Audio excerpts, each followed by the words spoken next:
आज कौशाम्बी ब्लॉक नेवादा में रेखा मौर्य मंडल अध्यक्ष ने ज़बरदस्त तरीके से मीटिंग लिया। साथ ही 14 अगस्त को होने वाले धरने को लेकर जागरूक भी किया। आइए। नई जिला अध्यक्ष चुनी गई है क्योंकि आज लगभग 4 साल से हमारे यहाँ कौशाम्बी का जिला छूट रहा है। यहाँ कोई संगठन एक्टिव नहीं है, काम नहीं कर पा रहा है। तो इसलिए हमको इधर आना पड़ा। गीतांजलि जी ने बताया कि हर ब्लॉक ड्यूटी कवर करना है और यहाँ का हमारा जिला छूट रहा है, तो इस वजह से हम आए। आप लोगों को ये पता है, हमें न किसी अधिकारी से कोई शिकवा है न शिकायत है, न हमें ब्लॉक से कोई शिकायत है न जिले से कोई शिकायत है। हमें शिकायत है तो सिर्फ सरकार से, क्योंकि सरकार ने हमें जब से रखा है आज तब की अपेक्षा देखिए काम कितना ज़्यादा बढ़ गया है। काम का तो कोई सीमा नहीं है कि हम लोगों से कितना कार्य करा रहे हैं और ऊपर से जो कार्य करा रही है कुछ महिला को पैसा दे रही है, लेकिन कुछ महिला को बिल्कुल नहीं दे रही। अभी संसारी रोग 1 महीने से चल रहा है, हम लोगों का 1 रुपया पैसा नहीं है। 200 रुपये महीने में कार्य कर रहे हैं ना, अभी भी हम लोग करके आ रहे हैं। ये 500-6 लोग करके छोटू डाल के आ रहे हैं। तो बताइए इतनी जिम्मेदारी से अगर हम काम कर रहे हैं तो सरकार हमें 200 रुपये में क्या बंधुआ मजदूर समझी है। कुछ लोग का काम होता है, उसमें भी हम लोगों का पैसा नहीं मिलता, NGO भी हम लोगों को लगाना पड़ता है। तो हमें इसके खिलाफ लड़ाई लड़नी है और हम अपने संगठन को इसीलिए बनाने के लिए यहाँ आए हैं और इसको आगे करके हम लोग सरकार से 2 साल की लड़ाई लड़ेंगे। 2 साल लड़ेंगे, अगर सरकार को इसमें देना होगा तो देगी, नहीं देना होगा तो नहीं देगी। और दूसरी बात, हमें हर ब्लॉक की तो जानकारी नहीं है, लेकिन किसी ब्लॉकों में ऐसा होता है कि कहीं अधीक्षक है, कहीं BCPM है। अभी प्रूफ मिले हैं कई जगह का कि वहाँ आशाओं का शोषण कर रहे हैं कि इतना दो तो हम आपका काउंटर देंगे, नहीं देंगे।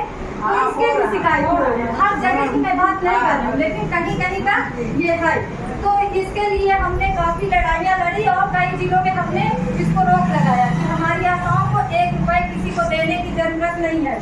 ये हमारा हक और अधिकार है, हमारे कार्य का पैसा है और जितने भी हमारी प्रोत्साहन राशि बनती है इसके लिए हम लोगों ने जिले में, प्रदेश में लड़ाई लड़ी। तो वहाँ से यही हुआ है कि आप लोगों का 1 रुपये पैसा नहीं कटेगा और हर ब्लॉक वालों का ये दायित्व होगा कि उनका पूर्ण भुगतान करें। और पूर्ण भुगतान करने के बजाय अगर कोई भी अधिकारी आपसे पैसा मांग रहा है तो इसको देगी तो ये आपकी गलती है। मैं किसी अधिकारी को नहीं कहूँगी कि उन्होंने कहा है, तो इसलिए आप लोग खुद समझदार हैं। और दूसरी बात ये है कि हर जगह कहीं ना कहीं कोई डॉक्टर अभद्रता कर दे रहा है ब्लॉक में, कहीं कोई अधिकारी अभद्रता कर दे रहा है।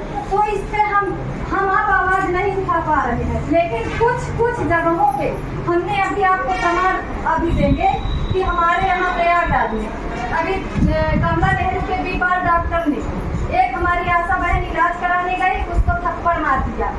उसके पास पैसे नहीं थे, उसको 4 बार पर्ची कटवाया, उसको थप्पड़ मार दिया। तो दूसरे दिन उसके घर वाले गए और कहने लगे कि सर आपने थप्पड़ क्यों मारा। तो वो डॉक्टर की इतनी क्या कहे उस डॉक्टर को, उसने कहा कि अभी निकल जाओ नहीं और मारेंगे। उसकी लड़की को बोला। तो फिर वो आई रोते रोते, आशा ने कई लोगों से बताया, हम लोगों ने कहा चलो ठीक है देखते हैं।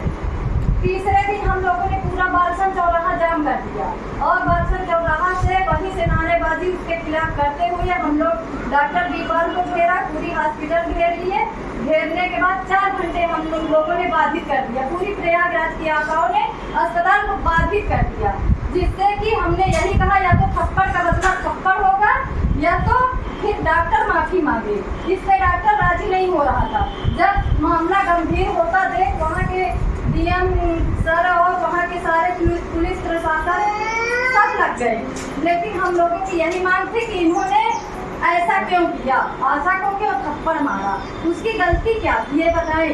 तो फिर उसको जो है डॉक्टर को 4 घंटे जब वो कोई OPD नहीं कर पाए और नारेबाजी होती रही, तब वो डॉक्टर जो है आ करके माफ़ी मांगे, दरवाज़ा खोल के माफ़ी मांगे, पैर छूने की कोशिश की है। तो हम लोगों ने खुद कहा कि सर आप हमसे इतने ग्रेजुएट हैं कि हम लोग आपका तुलना नहीं कर सकते। तो इसलिए आप हमसे माफ़ी मत मांगिए, लेकिन आइंदा से ध्यान रखिए कि वो भी किसी के घर की महिला है और उनको सम्मान दीजिए, वो कोई और आपसे कुछ नहीं चाह रहे। और दूसरी बात जैसे ये है कि हम लोगों को आयुष्मान कार्ड अभी कुछ जगह आशाओं को मिला है, कुछ आशाओं को नहीं मिला है। और आयुष्मान कार्ड में क्या है कि उसमें पैसे नहीं आ रहे, पैसे नहीं है उसमें, फर्जी बताया गया। अभी रात की मैं बात बता रही हूँ, फर्जी बताया गया आयुष्मान कार्ड को। आता एक हमारी रंजना सिंह है, वो भर्ती थी वहाँ SRM में मेडिकल में भर्ती थी, तो उसका कार्ड फर्जी बताया गया और 1,60,000 उस आशा से 1,60,000 डॉक्टर ने जमा कराए हॉस्पिटल में और कार्ड से इलाज नहीं किया। तो इस पर हम लोगों ने सीएमओ ऑफिस का खिलाफ किया। ये बताइए हमारी आशा का ही अगर कार्ड फर्जी है तो जिसका हम लोगों ने बनाया है वो आके हम लोगों को चाकू मारेगा कि नहीं मारेगा? तो इस पर सीएमओ सबने एक्शन लिया और उस आशा का जब हम लोगों ने 2 घंटे जमे रहे वहाँ पे, 2 घंटे के अंदर उसका कार्ड चालू हुआ। वो आशा वहीं एडमिट थी और 2 घंटे के बाद उसको जब तक चेक वापस नहीं किया गया 1,60,000 का, तब तक हम लोग वहाँ से हटे नहीं और उसका 1,60,000 मेडिकल के डॉक्टर ने वापस किया और पूरा इलाज वही आयुष्मान कार्ड से किया। तो इसलिए हम कहते हैं कि हम लोगों को किसी के खिलाफ कुछ करना नहीं है भाई। जो